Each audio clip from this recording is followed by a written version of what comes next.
The federal ఆంధ్రప్రదేశ్కి స్వాగతం.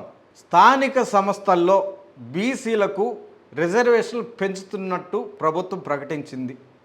ఆ మేరకు క్యాబినెట్ కూడా నిర్ణయం తీసుకుంది. అధికారిక ఉత్తర్వులు కూడా జారీ చేసింది. దీని మీద ఒక ఏకసభ్య కమిషన్ కూడా ఏర్పాటు చేసింది. మాజీ ఐఏఎస్ అధికారి రాజీవ్ రంజన్ మిశ్రాని ఏకసభ్య కమిషన్గా నియమించడం, ఆయన ఆధ్వర్యంలో తయారు చేసినటువంటి నివేదికను ప్రభుత్వానికి అందించడం, దానిని క్యాబినెట్లో ఆమోదించడం, ఆ మేరకు అధికారిక ఉత్తర్వులు కూడా జారీ చేయడం జరిగింది. ఆ ప్రకారం అంటే దాని ప్రకారం పట్టణాల్లో బీసీలకు 34%, రూరల్లో 33.33% స్థానాలు రిజర్వేషన్లు కల్పిస్తున్నట్టు ప్రకటించింది. అయితే అసలు చిక్కు ఇక్కడే వచ్చింది. దీని చుట్టూ న్యాయపరమైనటువంటి చట్టపరమైనటువంటి చిక్కులు వచ్చే అవకాశాలే మెండుగా ఉన్నాయి అన్నది మరో వాదన వినిపిస్తుంది. సుప్రీంకోర్టు ఏం చెప్తుంది? ఎస్సీ, ఎస్టీ, బీసీల రిజర్వేషన్లన్నీ కలిపి 50% మించకూడదు అని సుప్రీంకోర్టు స్పష్టం చేసింది. ఆ మేరకు ఇప్పటికే ఒక తీర్పు ఉంది. మరి ఈ తీర్పు కూటమి ప్రభుత్వానికి తెలీదా?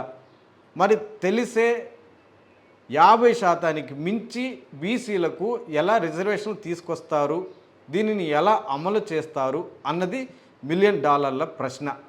దీని మీద ఇప్పటికే ఆంధ్రప్రదేశ్ హైకోర్టులో పిల్లు కూడా దాఖలైంది.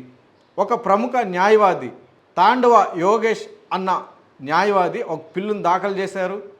దీనిలో ప్రభుత్వ ప్రధాన కార్యదర్శితో పాటు పంచాయతీరాజ్, మున్సిపల్ అడ్మినిస్ట్రేషన్ శాఖల ముఖ్య కార్యదర్శులు, స్టేట్ ఎలక్షన్ కమిషన్ని ప్రతివాదులుగా కూడా పేర్కొన్నారు.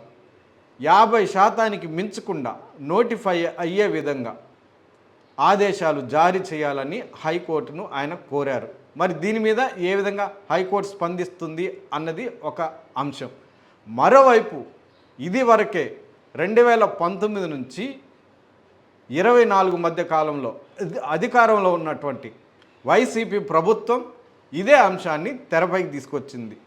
స్థానిక సంస్థల ఎన్నికల్లో బీసీలకు రిజర్వేషన్లు పెంచాలి అని అప్పట్లో ఆ ప్రభుత్వం నిర్ణయం తీసుకుంది. 34% పెంచుతున్నట్లు ప్రకటించింది.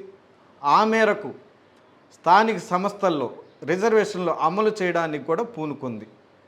ఈ క్రమంలోనే ఒక తెలుగుదేశం పార్టీకి చెందినటువంటి ఓ వ్యక్తి సుప్రీంకోర్టును ఆశ్రయించడం, దీని మీద సుప్రీంకోర్టు స్పందించడం, విచారణ చేపట్టడం, ఇది సాధ్యం కాదు, 50% మించి ఇవ్వడానికి వీలు లేదు, 50% లోపలే దీన్ని అమలు చేయాలి అని సుప్రీంకోర్టు తెలపడం, ఇదంతా కూడా జరిగింది. ఆ ప్రకారంగా అప్పటి వైసీపీ ప్రభుత్వం మళ్ళా దిగివచ్చి 24.5% స్థానిక సంస్థల ఎన్నికల్లో రిజర్వేషన్లు బీసీలకు అమలు చేసింది. ఇదంతా న్యాయపరమైనటువంటి అంశం. మరి ఇన్ని న్యాయపరమైనటువంటి చిక్కులు ఉన్నాయి. 50% మించి రిజర్వేషన్లు అమలు చేయలేము అని తెలుసు. మరి ఇన్ని చిక్కులు ఉన్నప్పటికీ కూటమి ప్రభుత్వం బీసీలకు స్థానిక సంస్థల్లో 34% రిజర్వేషన్లు అమలు చేయడానికి ఎందుకు పూనుకుంది అన్నది కీలకమైనటువంటి అంశం.